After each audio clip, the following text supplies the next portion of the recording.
Allons parler maintenant du Togo. On parle du coronavirus, le variant anglais qui circule. Le variant anglais a fait son apparition au Togo. C'est ce qu'a indiqué hier mercredi Didier Ekwevi, le président du conseil scientifique, sur une radio privée. Le contraire aurait été surprenant. Ce variant circule dans le monde entier depuis décembre 2020. Il n'est pas plus dangereux que le virus originel. Il est juste plus contagieux, a-t-il laissé entendre. De nombreux passagers débarquent chaque jour à Lomé.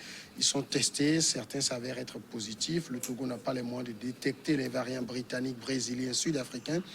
Il faut donc envoyer les prélèvements des laboratoires disposant des équipements nécessaires.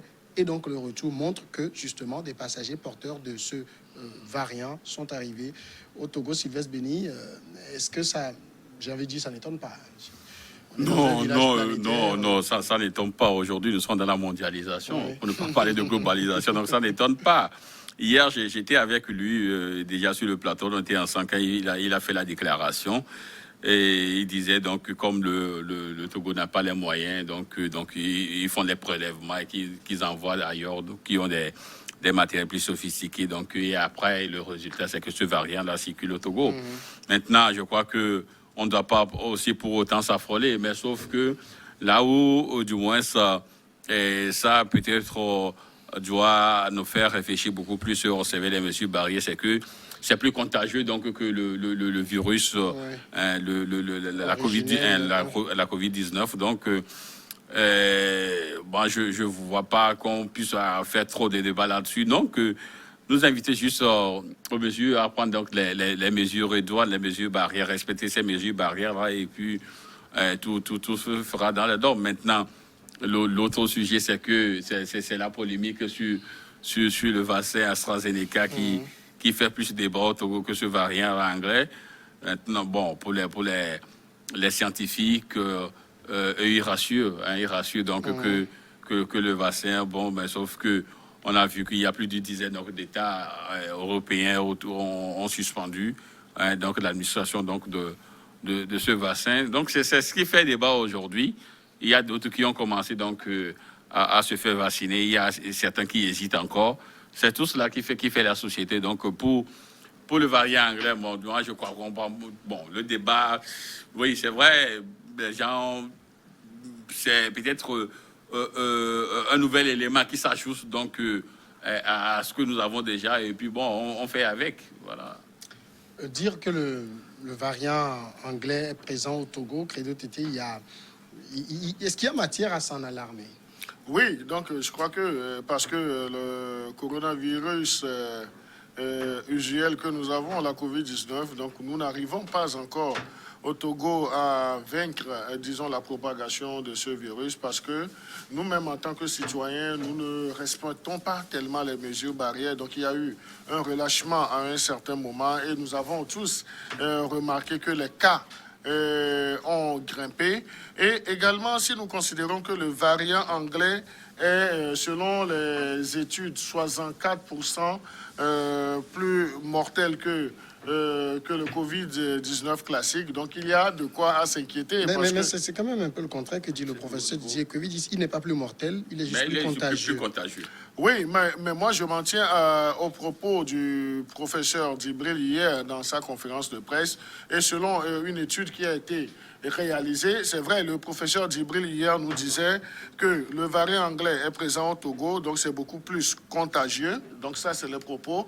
Mais il y avait eu une étude qui a été élaborée et les résultats de ces études parlent en termes de pourcentage de 64% plus mortel que le Covid-19 classique. Donc ça, ce sont les résultats. Donc je crois que c'est aux scientifiques de nous dire le juste milieu. Parce que les scientifiques, selon cette étude même, lorsque vous prenez 9 échantillons, sur 9 échantillons de cas positifs, 3 sont des variants anglais. Donc c'est dire que c'est déjà le tiers.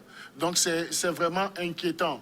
Et si on n'arrive pas encore à maîtriser le coronavirus classique et on ajoute, disons, les complications de ce virus, donc c'est dire que aussi bien le personnel soignant que les populations seront déboussolées. Et toujours restant dans cette étude qui a été menée, on nous informe également que sur 1000 cas détectés, le variant anglais provoque 4,1 morts contre 2,5 pour le coronavirus classique. Donc, c'est dire que, disons, les estimations sont en hausse. Donc, il faudrait tout faire pour minimiser un peu, disons, les contaminations en respectant justement les mesures barrières. Maintenant, dans notre pays, dans le cas de notre pays, le Togo, donc il va falloir renforcer, disons, les sensibilisations, pas aller dans les répressions, parce que les répressions aussi ne sauront, disons, réguler les choses. Donc il faut accentuer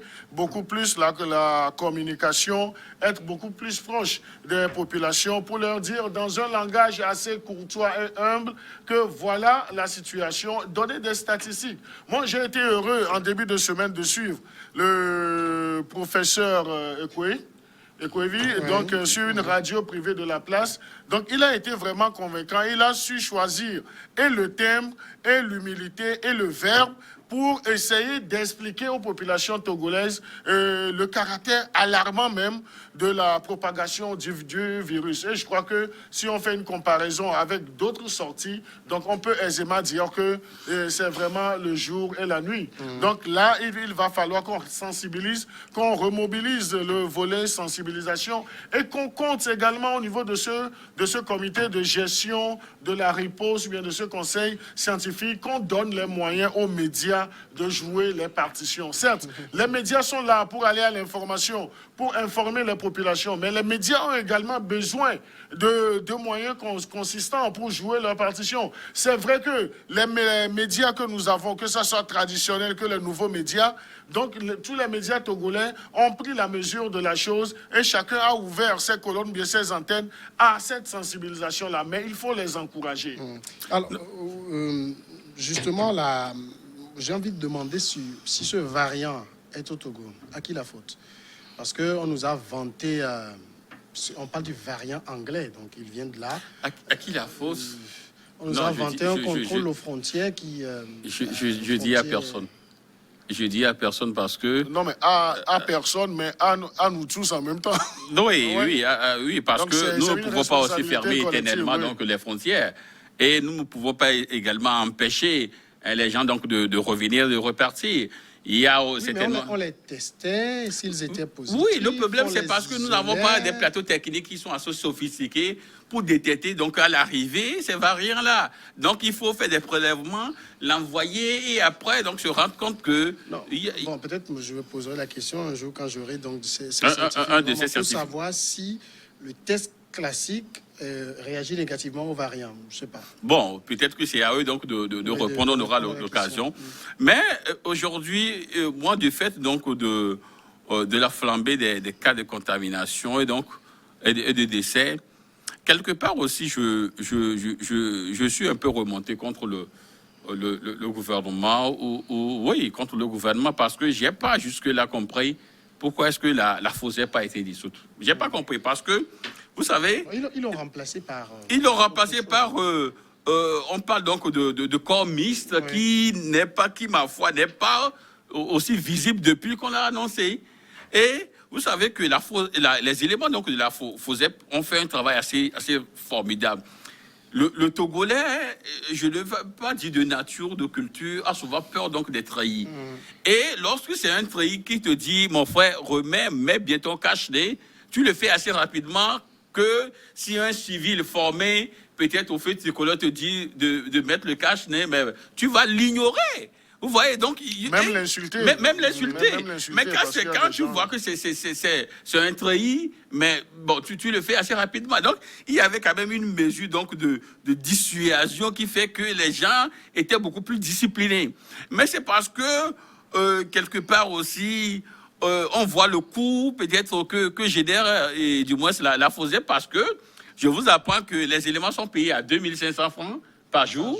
Et ils prennent donc, du moins, on comptabilise ça toutes les 2 semaines, ils prennent donc l'argent. Mais le jour où la FOSEP a été dissoute, je me dis que ces éléments ont encore des arriérés. Ils ont encore des arriérés. De primes. Oui, de primes. C'est-à-dire 2016, ils ont encore des arriérés qui n'ont pas encore pris de. Non, ce que je dis, c'est vérifié. Okay. Ce que je dis, c'est vérifié. Donc, vous avez les éléments de preuve. J'ai les éléments, ils ont encore des arriérés. Même notre parution a déjà parlé de cela. Ah. Donc voilà, donc il faudrait qu'on puisse essayer, donc, si ce n'est pas rétabli, mais trouver des formules pour encore impliquer, et du moins les forces donc, de sécurité, pas de défense, parce qu'eux, ils ne sont pas formés pour cela. Les forces de sécurité, donc, dans la danse. Sinon, la manière dont aujourd'hui, nous sommes déjà à 97 morts, c'est déjà trop. Hein, c'est déjà trop, donc...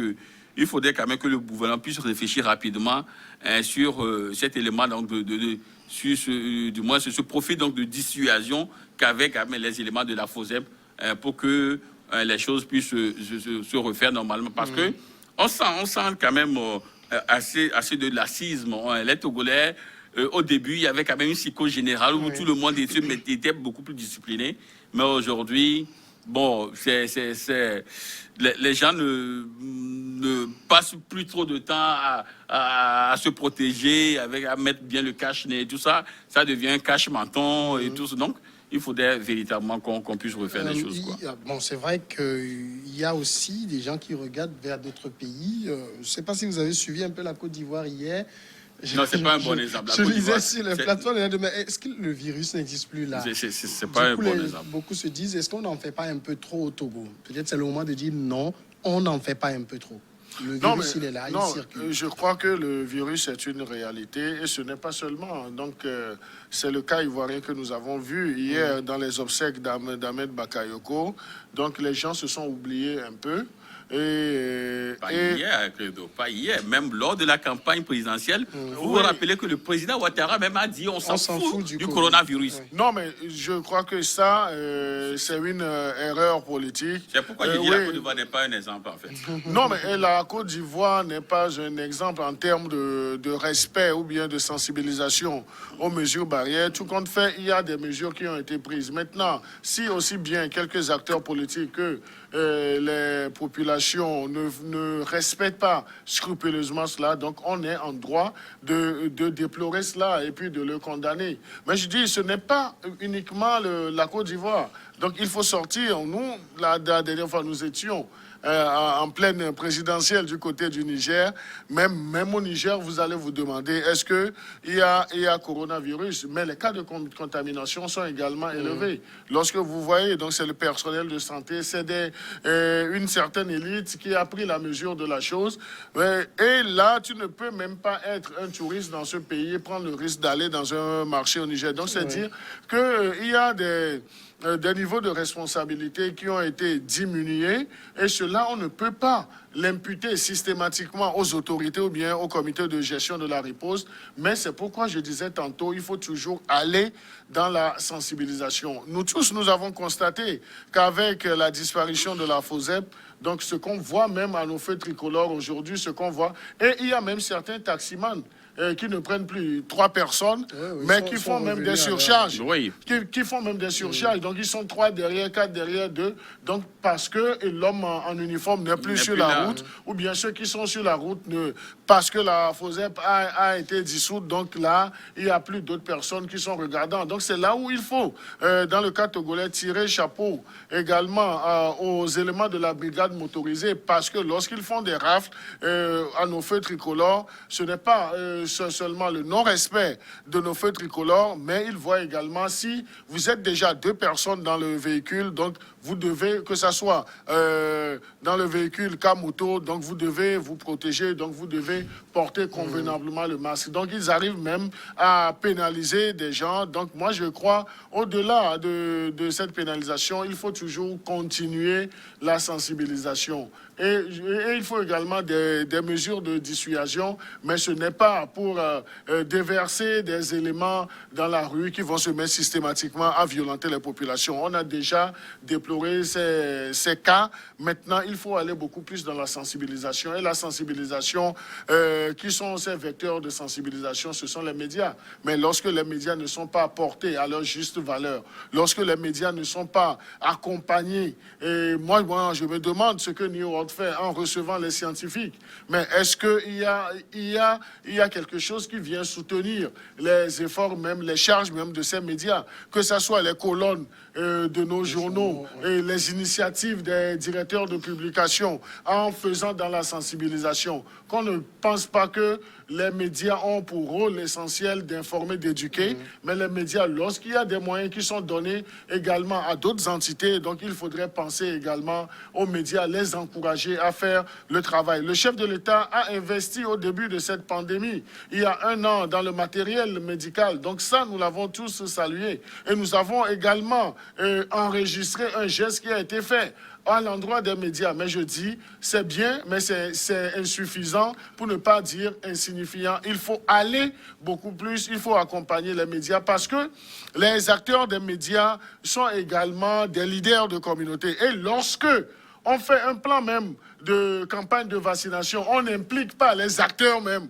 des médias. Donc je me dis non, mais ça, je crois que le plan communiqué a gaffé ou bien a fauté un peu. Qu'on associe, qu'on vaccine également les hommes des médias, donc je crois que ça peut rassurer, même si c'est une personne. Le ministre Iou Wateba me disait l'autre fois que lors de la vaccination des autorités, les médias étaient arrivés couvrir. Certains ont refusé. Il avait demandé à ce que les gens se fassent vacciner. Certains avaient refusé. Justement, les gens ont refusé parce que... Non, je crois que, les gens ont refusé parce que la communication, les formules utilisées par le ministre Iou, d'autant plus que vous avez donné le nom, n'est pas assez approprié. Lorsque à l'époque, il n'avait pas encore dit ça. Mais il avait dit ça ou non? Le 10 mars, le ministre Iou, c'est l'occasion de le dire, n'a pas une très bonne communication. Ça, il faut le dire. C'est un scientifique, comprenez-le. Hein. Non, c'est un scientifique, mais il faut avoir donc des... Il faut le choix des termes. Les réalités qu'il voit dans les hôpitaux. Lorsqu'on devient ministre, il y a le choix des termes. Lorsque vous voulez faire passer une information, la communication, il faut savoir choisir les termes. Quand un ministre nous dit, menace les gens parce que les gens sont hésitants à aller se faire vacciner, je crois qu'il y a problème. Et même au-delà, au-delà même de la personne donc, du ministre, où je reviens sur le groupe parlementaire uni, c'était le président du groupe parlementaire uni, qui dit que ceux qui hésitent ou ceux qui ne veulent pas se faire vacciner sont des criminels.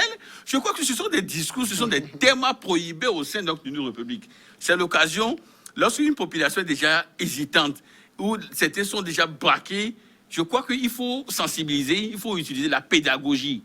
Il faut convaincre les gens avec des formules, il faut convaincre les gens avec votre communication. Mais si vous voulez également procéder par la menace et la violence verbale, je vous dis que ça ne marchera pas. Donc voilà. Il y a aussi non, mais moi, je voudrais en 1 seconde ou bien en 1 minute réagir sur ce que le diagnostic que vient de poser en une fois encore mon confrère par rapport à la sortie du ministre Iou. Je dis, à l'entendre, à l'écouter, ça choque. Ayons le courage, je le dis, ça choque. Mais moi, je le mets sous le coup des variantes même en communication. Est-ce que ce n'est pas l'option d'une communication agressive pour faire prendre conscience aux populations que le mal est réel? Donc, si c'est ça même, donc je crois que les mots doivent être bien choisis.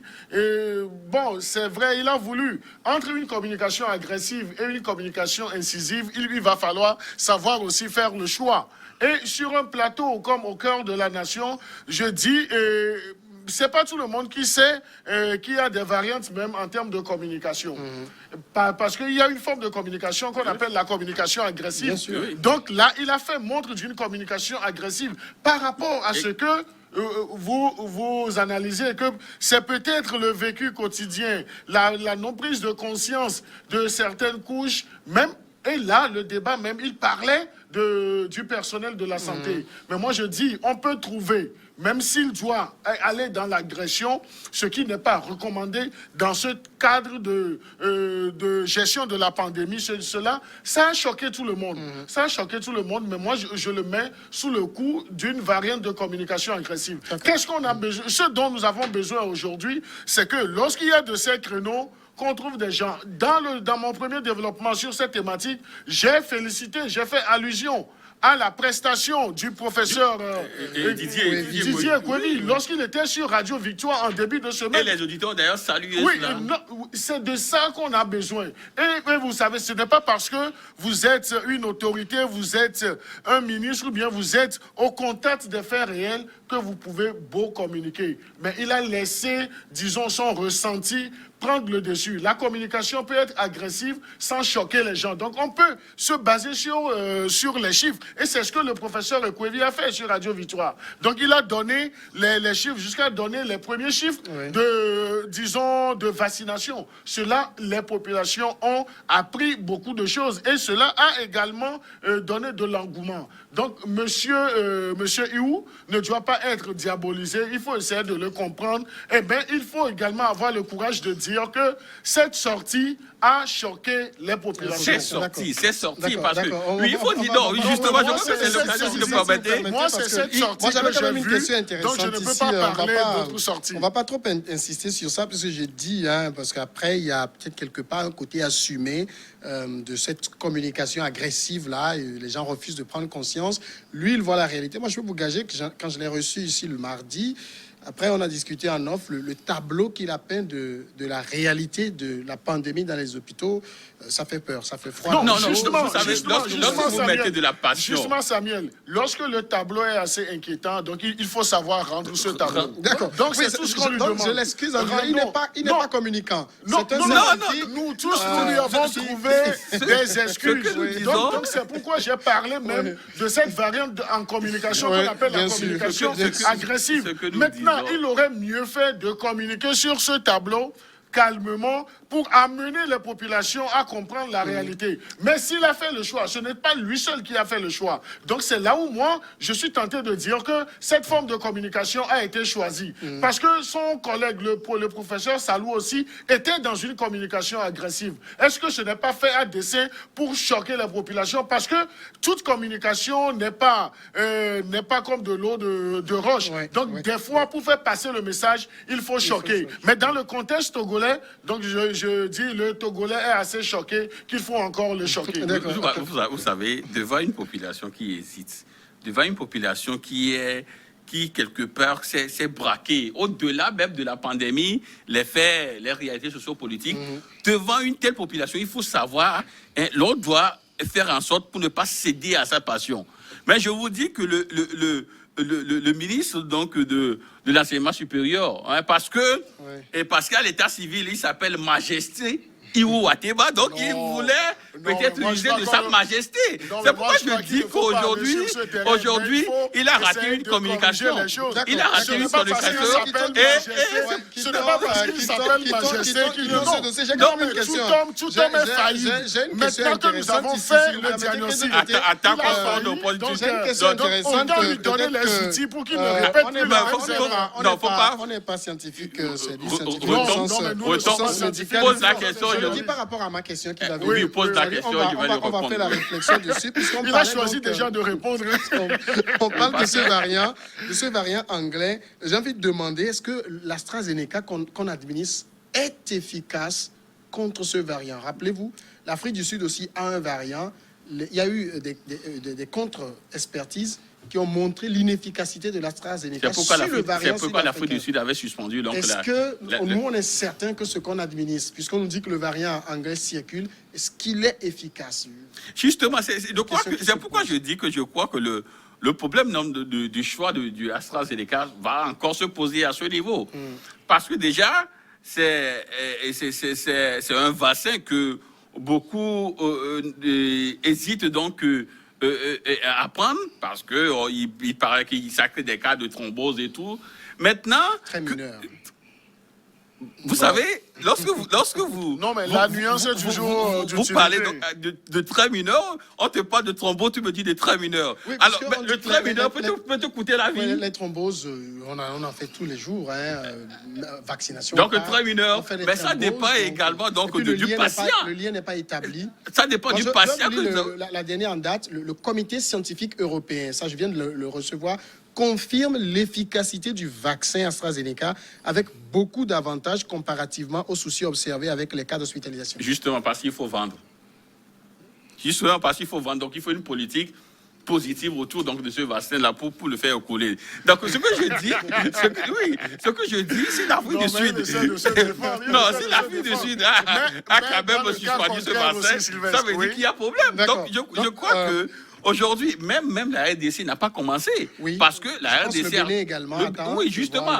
Eh bien, le Sénégal a pris le vaccin chinois. Donc, je crois qu'il y a tellement donc, de possibilités. Il y a quand même d'autres opportunités pour le Togo de se racheter parce que le AstraZeneca, il y a beaucoup qui hésitent à le prendre. L'efficacité par rapport aux nouveaux variants, c'est une question qu'on doit pouvoir poser ces derniers moments pour aux scientifiques, pas à Credo, parce que nous n'a pas la mesure donc de reprendre. C'est une question qu'on doit pouvoir poser ces derniers moments pour avoir les réponses appropriées. Non, mais moi, je crois que les scientifiques ont l'obligation de nous situer, l'opinion par rapport aux études qui ont été faites. Et je crois que la dernière prononciation du Conseil européen vient à point nommé. Il ne faut pas occulter aussi le fait que les laboratoires se font la guerre. Oui, les laboratoires se font également la guerre.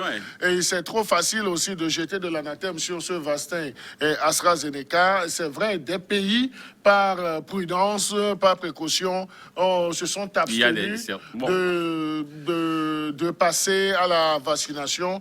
Mais cela ne voudrait pas dire que le vaccin AstraZeneca n'est pas efficace. Les derniers avis qui sont sortis... Là, tu réponds à la question, donc c'est efficace. Les derniers avis qui sont sortis n'ont pas diabolisé ce vaccin. Oui. Et l'OMS a également fait, disons, une sortie.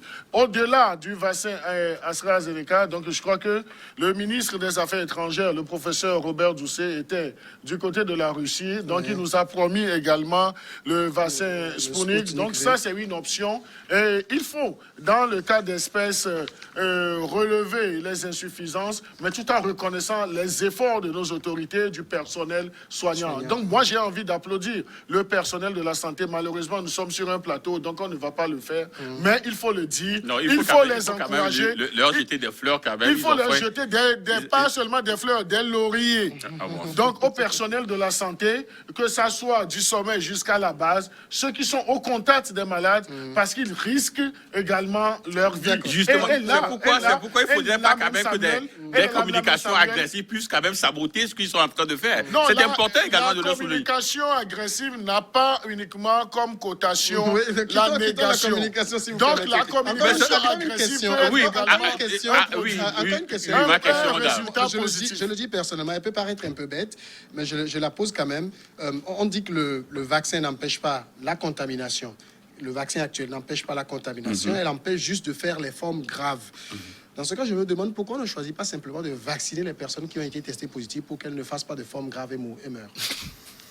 C'est une option également, mais je crois que ce qui a été fait en Israël, c'est d'aller donc vers une immunité collective, oui. Afin donc d'éviter du moins une propagation Israël, ils ont beaucoup vacciné, mais ils sont retournés au confinement. Oui, bon, ça dépend parce qu'il y a d'autres aussi qui viendront. Il y aura quand même des mouvements. Il y a des entrées, des sorties, donc c'est normal que du moins la contamination zéro ne peut pas et quand même être envisagée à ce niveau-là. Maintenant, je crois que ce qui a lieu de faire, c'est que faisons avec, pour l'instant, ce qu'on nous dit, faisons avec, même si, oui, faisons avec, parce que vous savez, c'est un virus que même les scientifiques ne maîtrisent pas assez trop. C'est un vaccin parce que c'est ce qui fait justement que les gens s'étonnent du vaccin pour un virus qu'on ne maîtrise pas. Et puis un vaccin qu'on nous trouve à moins d'1 an aussi. On était encore sur les bancs d'études, on disait il faut au moins un minimum 2 ans pour avoir un vaccin et puis pour juger de son efficacité, il faut au moins une dizaine d'années et tout ça. Mais aujourd'hui, à moins d'1 an, on nous a trouvé quand même toute une panoplie de vaccins, c'est-à-dire chaque presque chaque logique politique ou occidentale a son vaccin. D'accord, merci. Non, Donc, moi, je crois que c'est crois l'occasion aussi de féliciter nos scientifiques qui se sont dédoublés pour nous trouver des vaccins. Merci Ce n'est beaucoup, pas une Pedro mauvaise Tété. chose. Merci également à Sylvestre Béni. C'est Avec moi. lui, c'est toujours bien animé. Merci à tous, à demain.